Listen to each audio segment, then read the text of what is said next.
इमरान ने दोबारा कमांडर दिलजीत को उठाकर कंधे पर लादा और फिर वो उसे लिए हुए उसके ऑफिस में पहुंच गया। उसने कमांडर दिलजीत को एक कुर्सी पर बिठा दिया। उसके साथ ही उसने खिड़की का पर्दा उतारा और उसे फाड़कर उसकी रस्सी बनाई और कमांडर दिलजीत के दोनों हाथ उसके उकब में बांधकर बाकी रस्सी से उसने उसके जिस्म को कुर्सी से बांध दिया। उसके बाद उसने दोनों हाथों से उसकी नाक और मुंह बंद कर दिया। चंद लम्हों बाद जब कमांडर दिलजीत के जिस्म में हरकत के तासुरात नमूदार होने लगे तो इमरान ने हाथ हटाए और पीछे हट गया। चंद लम्हों बाद जब कमांडर दिलजीत के जिस्म में हरकत के तासुरात नमूदार होने लगे तो इमरान ने हाथ हटाए और पीछे हट गया। चंद लम्हों बाद ही कमांडर दिलजीत ने कराते हुए आंखें खोल दी। उसके साथ ही उसने बेख्तियार उठने की कोशिश की, लेकिन जाहिर है बंदे होने की वजह से वो सिर्फ कसमसा कर रह गया था। ये क्या मतलब? ये तुमने मुझे क्यों बांध रखा है? कमांडर दिलजीत ने होंठ चबाते हुए कहा। इसलिए कि तुम जैसे अहमक को यहाँ कमांडर बना दिया गया है। जब तुम्हें मालूम है कि हमारा ताल्लुक पावर एजेंसी से है, तो इसके बावजूद तुमने हमें गैस से बेहोश करने की कोशिश की है। इमरान ने कुर्सी पर बैठते हुए कहा। वो तो तुम्हारी जीप ने हुक्म दिया था, कमांडर दिलजीत ने कहा तो इमरान बेख्तियार मुस्कुरा दिया। तुमने मादाम रेखा से बात की थी, तुम्हारा उससे क्या ताल्लुक है? जबकि तुम बॉर्डर सिक्योरिटी में हो और बॉर्डर सिक्योरिटी का कोई ताल्लुक एजेंसियों से नहीं होता। इमरान ने कहा। मैंने नहीं, मादाम रेखा ने मुझे कॉल किया था। उसने मुझे बताया कि इंतहाई खतरनाक पाकिस्तानी एजेंट पावर एजेंसी का हेलीकॉप्टर लेकर सरहद पार करना चाहते हैं और मैं उस हेलीकॉप्टर को फिजा में ही तबाह कर दूं। लेकिन मैंने ऐसा करने से इनकार कर दिया, जिस पर उसने मुझे कहा कि मैं तुम लोगों को बेहोश कर दूं, जिस पर मैंने वादा कर लिया क्योंकि मेरे पास ऐसे कैप्सूल मौजूद थे। फिर मैंने तुमसे ट्रांसमीटर पर बात की तो मुझे यकीन आ गया कि तुम वाकई पाकिस्तानी एजेंट हो। चुनांचे मैंने यहाँ तुम्हें बेहोश कर देने के इंतजाम किए और फिर मादाम रेखा को इत्तला दी। मादाम रेखा ने मुझे तुम लोगों को बेहोशी के दौरान ही हलाक करने का हुक्म दिया, लेकिन मैंने इनकार कर दिया। अब वो खुद यहाँ आ रही है तुम्हें हलाक करने। कमांडर दिलजीत ने खुद ही सारी तफसील बताते हुए कहा। इसका मतलब है कि उसे हम पर पहली कॉल के वक्त ही शक पड़ गया था, या फिर उसे मालूम हो गया था कि हमारे हेलीकॉप्टर का रुख सरहद की तरफ है। बहरहाल कमांडर दिलजीत, अब अगर तुम अपनी जिंदगी बचाना चाहते हो तो बताओ कि सरहद पार नेपाल बॉर्डर सिक्योरिटी फोर्स का कमांडर कौन है और उससे तुम्हारे ताल्लुकात कैसे हैं? इमरान ने कहा। उसका नाम कमांडर डेसी है, लेकिन मेरी उससे नहीं बनती क्योंकि बाज औकात गलती से हमारे आदमी सरहद क्रॉस कर जाते हैं। एक बार डेसी ने हमारे 2 आदमी हलाक कर दिए थे, जिसके बाद मैंने अपने आदमियों का इंतकाम लेने के लिए उसके 4 आदमी उसकी सरहद के अंदर जाकर मरवा दिए। तब से हमारी नहीं बनती, कमांडर दिलजीत ने जवाब दिया। उसकी ट्रांसमीटर फ्रीक्वेंसी क्या है? इमरान ने कहा। सॉरी, मैं नहीं बता सकता, कमांडर दिलजीत ने कहा तो इमरान बेख्तियार मुस्कुरा दिया। तुमने हमें हलाक करने से इनकार किया था, इसलिए तुम जिंदा नजर आ रहे हो कमांडर दिलजीत, वरना यहाँ मौजूद तुम्हारे सब आदमी हलाक हो चुके हैं। अब आखिरी बार कह रहा हूँ कि अगर तुम जिंदा रहना चाहते हो तो जो मैं पूछ रहा हूँ उसका दुरुस्त जवाब दो। इमरान ने सरद लहजे में कहा। नहीं, मैं फौजी हूँ और मुल्क से गद्दारी नहीं कर सकता। मुझे मालूम है कि तुम लोग सरहद क्रॉस करना चाहते हो और तुमने काफिरिस्तान की इंतहाई अहम तरीन लेबॉर्ट्री तबाह कर दी है, इसलिए मैं तुमसे कोई ताउन नहीं कर सकता। कमांडर दिलजीत ने इंतहाई हतमी अंदाज में बात करते हुए कहा।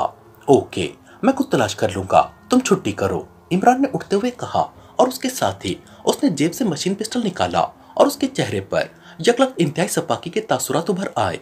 रुक जाओ, तुम वाकई मुझे गोली मार दोगे, रुक जाओ, मैं बताता हूँ, कमांडर दिलजीत ने यकलक खौफजदा से लहजे में कहा।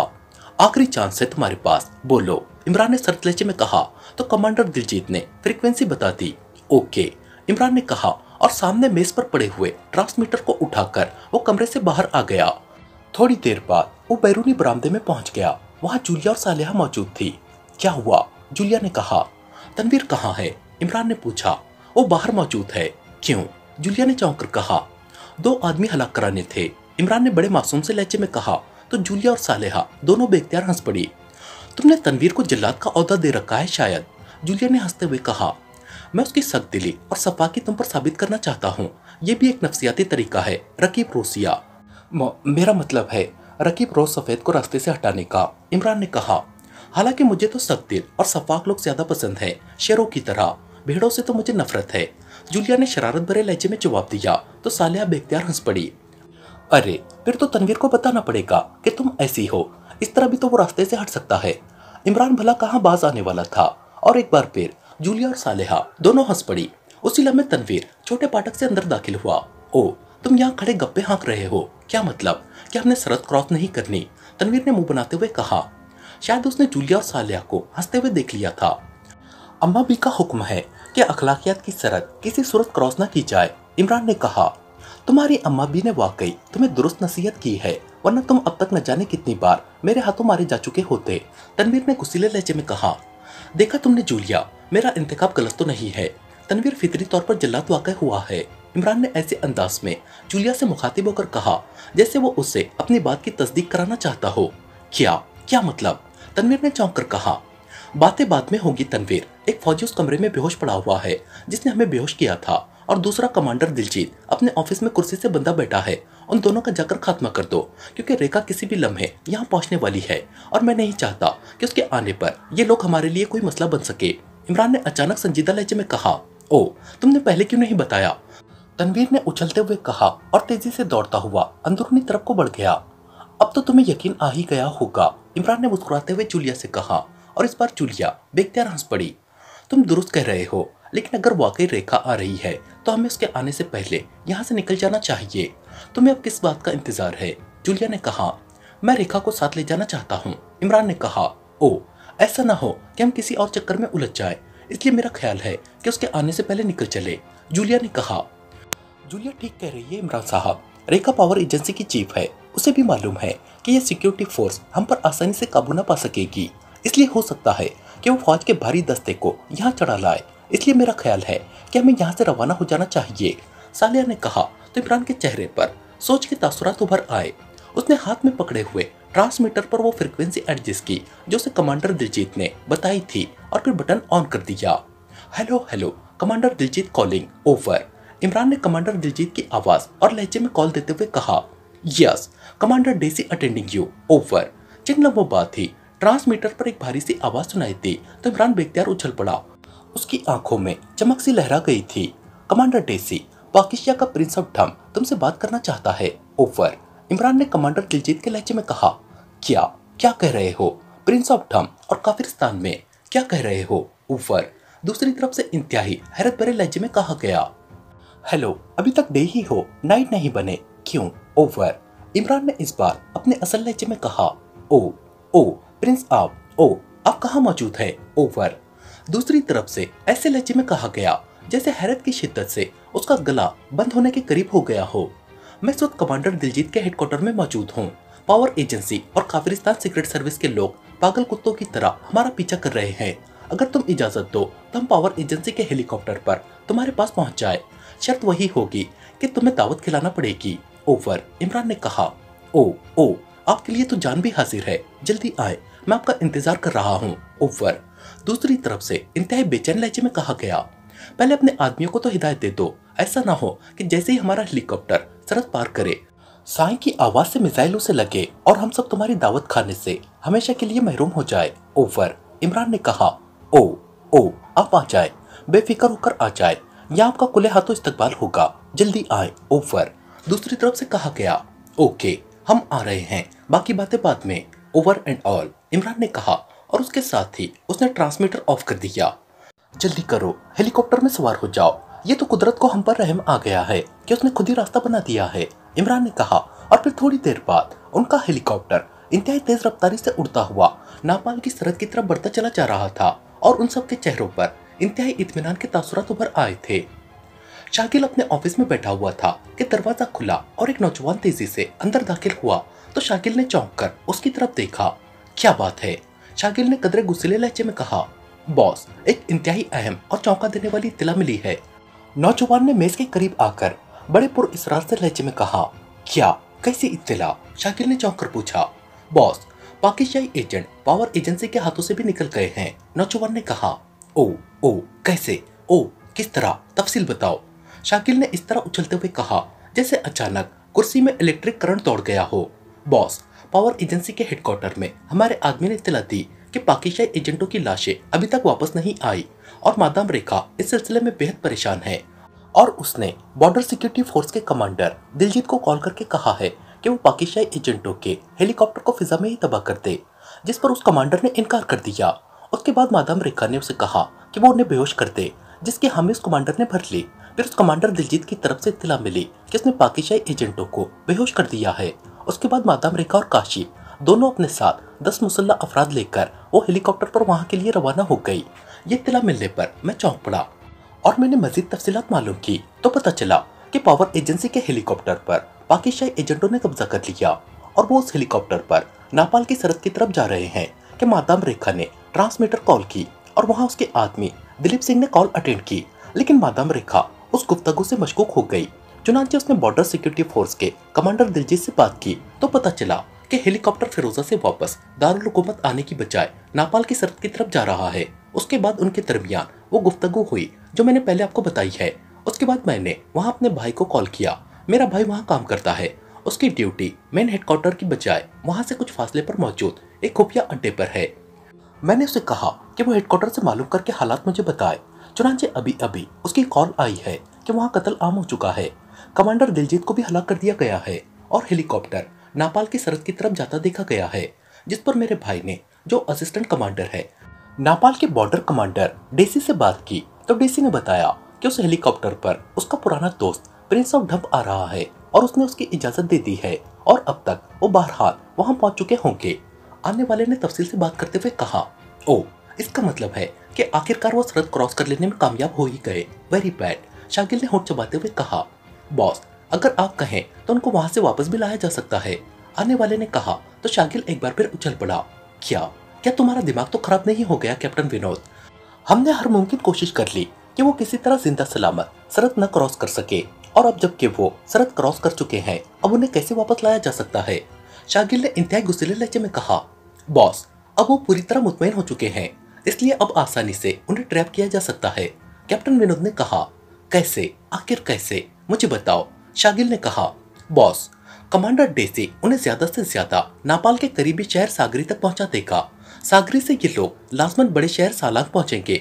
सालांग से उन्हें चार्टर तैयारी भी पाकिस्तान के लिए मिल सकते हैं और दूसरी हवाई सर्विस भी। इसलिए अगर उन्हें सागरी से अगवा कर लिया जाए तो बड़ी आसानी से चमोली के रास्ते उन्हें वापस काफिरिस्तान लाया जा सकता है, क्योंकि सागरी में एक ऐसा ग्रुप मौजूद है जो हुकूमत नापाल के खिलाफ काम कर रहा है और हुकूमत काफिरिस्तान उसकी सरपरस्ती कर रही है। मेरा मतलब है वाशु ग्रुप। कैप्टन विनोद ने कहा, वाशु ग्रुप क्या रकम लेकर ये काम कर लेगा, लेकिन उससे राब्ता कैसे होगा? शागिल ने कहा, बॉस वाशु ग्रुप के चीफ का नाम तारशाक है और तारशाक से मेरी बहुत अच्छी वाकफियत है, क्योंकि मैं सीक्रेट सर्विस में आने से पहले मिलिट्री इंटेलिजेंस के सप्लाई सेक्शन में था और नापाल हुकूमत के खिलाफ इस वाशु ग्रुप को असलाह हुकूमत काफिरिस्तान सप्लाई करती रहती है। इसलिए तारशाक ये काम बगैर किसी लालच के कर देगा। सिर्फ उसे ये यकीन दिलाना पड़ेगा कि अगर वो ये काम कर दे तो उसे डबल असला सप्लाई कर दिया जाएगा। कैप्टन विनोद ने कहा, ओ वेरी गुड। ओ तुम तो बहुत काम के आदमी हो कैप्टन विनोद। ठीक है, अगर तुम ये काम कर डालो तो मैं तुम्हें सीक्रेट सर्विस में अपना नंबर 2 बना लूंगा। शाकिल ने इंतहाई मसरत भरे लहजे में कहा, मेरे पास तारशाक की खुफिया जाती फ्रीक्वेंसी मौजूद है। आप उस फ्रीक्वेंसी पर उससे अभी और इसी वक्त बात भी कर सकते हैं ताकि वो लोग फौरी हरकत में आ जाए। कैप्टन विनोद ने कहा, ओ वेरी गुड। तुम तो अनमोल आदमी हो। बैठो, बैठ जाओ। तुम खड़े क्यों हो? बैठ जाओ, शागिल ने कहा और उसके साथ ही उसने मेज की दराज खोली और उसमें से एक लॉन्ग रेंज ट्रांसमीटर निकालकर उसने उसे मेज पर रख दिया। शुक्रिया बॉस, कैप्टन विनोद ने कुर्सी पर बैठते हुए कहा और उसके साथ ही उसने ट्रांसमीटर पर फ्रीक्वेंसी एडजस्ट करना शुरू कर दी। Hello hello captain Vinod from Kafiristan calling chief Tarshak over. Captain Vinod ने बार बार कॉल देते हुए कहा, yes chief Tarshak attending you over. चंद लम्हों बाद एक गुर्राती हुई आवाज सुनाई दी, तारशाक तुम्हें मालूम है कि मैं काफिरिस्तान सीक्रेट सर्विस से मुतालिक हूँ और इस वक्त मैं काफिरिस्तान सीक्रेट सर्विस के चीफ जनाब शागिल साहब के ऑफिस से तुम्हें कॉल कर रहा हूँ और चीफ शागिल मेरे सामने बैठे हुए हैं ओवर। कैप्टन विनोद ने तफसील से बात करते हुए कहा, ओ अच्छा, मैं चीफ को जानता हूँ, लेकिन मसला क्या है ओवर।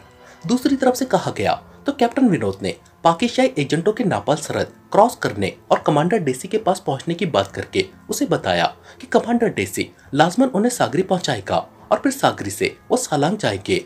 अगर तुम सागरी में इन एजेंटों को बेहोश करके अपने मखसूस रास्ते चमोरी से यहाँ दारुल हुकूमत पहुंचा दो तो चीफ ने वादा किया है कि तुम्हें असली की डबल सप्लाई मिलेगी ओवर। कैप्टन विनोद ने कहा, डबल सप्लाई और इस मामूली से काम के लिए क्या वाकई ओवर।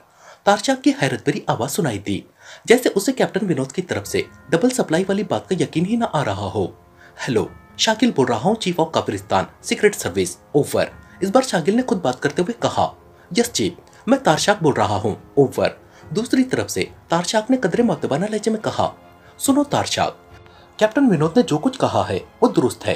तुम डबल सप्लाई की बात कर रहे हो। मैं तुम्हारे साथ वादा करता हूँ कि तुम्हें 3 गुना असला सप्लाई किया जाएगा और आइंदा भी हम तुम्हारे साथ मुकम्मल ताउन करते रहेंगे। ओवर, शागिल ने कहा। ओ जनाब, आपका बेहद शुक्रिया। मैं ये काम अब जरूर करूंगा। आप मुझे तफसील बताएं। ओवर, तारशाक ने इंतहाई मसरत भरे लहजे में कहा। पाकिस्तानी एजेंटों का ये ग्रुप 2 औरतों और 4 मर्दों पर मुश्तमिल है और उन्होंने पावर एजेंसी के हेलीकॉप्टर पर सरहद क्रॉस की है और कमांडर डेसी ने उन्हें बना दी है। ओवर, शाकिल ने कहा। लेकिन चीफ, ऐसा भी तो हो सकता है कि यह हेलीकॉप्टर के जरिए बराह रास्त सालान पहुंच जाए, सागरी में उतरे ही ना। तो फिर ऐसी सूरत में क्या हुक्म है? ओवर, दूसरी तरफ से कहा गया। क्या तुम्हारा ग्रुप सिर्फ सागरी तक ही महदूद है? ओवर, शाकिल ने होंठ चबाते हुए कहा। ओ नहीं चीफ, सालान में तो हमारा हेडक्वार्टर है। सागरी में तो हमने असले के जखीरे बनाए हुए हैं, इसलिए मैं ज्यादातर सागरी में ही रहता हूँ। ओवर, तारशाक ने जवाब दिया। मुझे ये पाकिस्तानी एजेंट चाहिए, जिंदा या मुर्दा। और ये सुन लो कि ये दुनिया के इंतहाई खतरनाक तरीन एजेंट है, इसलिए इन्हें आम लोग मत समझना, वरना तुम अपने सारे ग्रुप समेत हलाक भी हो सकते हो। ओवर, शाकिल ने कहा। आप बेफिक्र रहें चीफ, मेरा एक आदमी कमांडर डेसी के आदमियों में मौजूद है। मैं उससे तफसीलात मालूम कर लेता हूँ। उसके बाद अगर ये लोग सागरी आए तो वहाँ उनका हेलीकॉप्टर हम फिजा में ही तबाह कर देंगे। आपका काम हो जाएगा। ओवर, तारशाक ने जवाब देते हुए कहा। सुनो, मुझे उनकी सही सालिम लाशें चाहिए। अगर ये बेहोश हो सके तो ज्यादा बेहतर है, वरना उनकी लाशें सही सालिम होनी चाहिए ताकि मैं उन्हें सदर साहब के सामने पेश कर सकूं, वरना मशकशुदा लाशों पर उन्होंने यकीन नहीं करना। और ये भी सुन लो कि अगर ये कारनामा तुमने दुरुस्त तौर पर सर अंजाम दे दिया तो मैं सदर साहब से तुम्हारे ग्रुप की भरपूर सिफारिश करूंगा। ओवर, शाकिल ने कहा। ओ सर, आप बेफिक्र रहे, वाशु ग्रुप के लिए ये सब मामूली काम है। मैं कार्रवाई मुकम्मल करके आपको कॉल करूंगा। आप मुझे अपनी फ्रीक्वेंसी दे दे। ओवर, तारशाक ने कहा तो शागिल ने उसे अपनी फ्रीक्वेंसी बता दी। ठीक है सर, आप बेफिक्र रहे, आपका काम आपकी मर्जी के मुताबिक हो जाएगा। ओवर, दूसरी तरफ से कहा गया तो शागिल ने ओवर एंड ऑल कहते हुए ट्रांसमीटर ऑफ कर दिया। ये बहुत होशियार और अय्यार ग्रुप है जनाब। हुकूमत नापाल को इन्होंने बेहद नुकसान पहुंचाया है, इसलिए ये यकीनन काम कर लेंगे।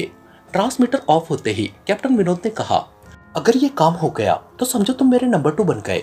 लेकिन ये चमोरी रास्ता कौन सा है जिसका तुम बार बार जिक्र कर रहे थे? शाकिल ने कहा। जनाब, ये सरहद पर एक खुफिया पॉइंट है जहाँ से असला सप्लाई किया जाता है। कैप्टन विनोद ने जवाब दिया। ओके, अब देखो ये लोग क्या करते हैं, शाकिल ने कहा। और कैप्टन विनोद उठा, उसने सैल्यूट किया और तेजी से मुड़कर कमरे से बाहर चला गया। चलो, ये काम हो या ना हो, रेखा तो क्रेडिट ना ले सकी, शाकिल ने इत्मीनान भरे लहजे में कहा और उसके साथ ही उसने कुर्सी की पुष्ट से सर टिका दिया। बहुत बुरा हुआ, ये बहुत बुरा हुआ। ये लोग निकल जाने में कामयाब हो गए, रेखा ने दांत पीसते हुए अंदाज में कहा। वो इस वक्त कमांडर दिलजीत के हेडक्वार्टर में मौजूद थी। उसके साथ काशी भी थी। उनका हेलीकॉप्टर अभी यहाँ पहुंचा था, लेकिन यहाँ हर तरफ लाशें ही लाशें नजर आ रही थी। कमांडर दिलजीत की लाश भी उसके ऑफिस में कुर्सी पर मौजूद थी। उसका जिस्म बंधा हुआ था। लेकिन इन लोगों ने आखिर नापाल की सरहद कैसे क्रॉस की होगी? नापाल की बॉर्डर सिक्योरिटी फोर्स ने उन्हें रोका नहीं होगा, काशी ने कहा। ये इंतहाई अय्यार लोग हैं, न जाने इन्होंने क्या चक्कर चलाया होगा। लेकिन अब क्या हो सकता है? अब कुछ नहीं हो सकता सिवाय इसके कि सदर साहब हमारा कोर्ट मार्शल करके हमें मौत की सजा सुनाते, रेखा ने इंतहाई मायूसाना लहजे में कहा। और फिर इससे पहले कि काशी कोई जवाब देती, मेज पर पड़े हुए ट्रांसमीटर से सीटी की आवाज सुनाई दी तो रेखा चौंक कर उस तरफ को मुड़ी और उसने हाथ बढ़ाकर ट्रांसमीटर ऑन कर दिया। Hello hello, Rajendra calling commander Diljit. Over, transmitter on होते ही एक मुअद्दबाना आवाज सुनाई दी। Yes, chief of power agency Rekha attending you. तुम्हारा दिलजीत और यहाँ मौजूद उसके सारे साथी हलाक हो चुके हैं। तुम कौन हो और क्यों कॉल कर रहे हो? ओवर, रेखा ने तेज तेज लहजे में कहा। ओ, ये कैसे मुमकिन है? मगर क्यों ऐसा हुआ है? आपका हेलीकॉप्टर मैंने कई बार मार किया है और आप कह रही हैं कि कमांडर दिलजीत हलाक हो गए हैं। ओवर, दूसरी तरफ से इंतहाई हैरत भरे लहजे में कहा गया। तुम कहाँ मौजूद हो? ओवर, रेखा ने तेज लहजे में कहा। मैं पॉइंट 2 पर हूँ मादाम, हेडक्वार्टर से शुमाल की तरफ। यहाँ एक वॉच टावर मौजूद है जिसके जरिए तमाम कारकर्दगी वॉच होती रहती है। पहले आपकी एजेंसी का एक हेलीकॉप्टर हेडक्वार्टर में उतरा और फिर वो हेलीकॉप्टर नापाल की सरहद की तरफ चला गया। उसके बाद अब आपकी एजेंसी का दूसरा हेलीकॉप्टर उतरा है, इसलिए मैंने कॉल की है कि ये सब क्या हो रहा है। ओवर, राजेंद्र ने कहा। हमारे पहले हेलीकॉप्टर में पाकिस्तानी एजेंट थे, वो हमारा हेलीकॉप्टर अगवा करके यहाँ आए थे। मैंने ट्रांसमीटर पर कमांडर दिलजीत को कहा कि उस हेलीकॉप्टर को फिजा में ही तबाह कर दिया जाए, लेकिन उसने इनकार कर दिया। और फिर मैंने उसे कहा कि उन्हें बेहोश कर दिया जाए। मैं खुद आ रही हूँ उसने वादा कर लिया, लेकिन अब यहाँ आकर मैंने देखा कि यहाँ हर तरफ लाशें ही लाशें मौजूद है, कमांडर दिलजीत समेत। ओवर। रेखा ने तेज लहजे में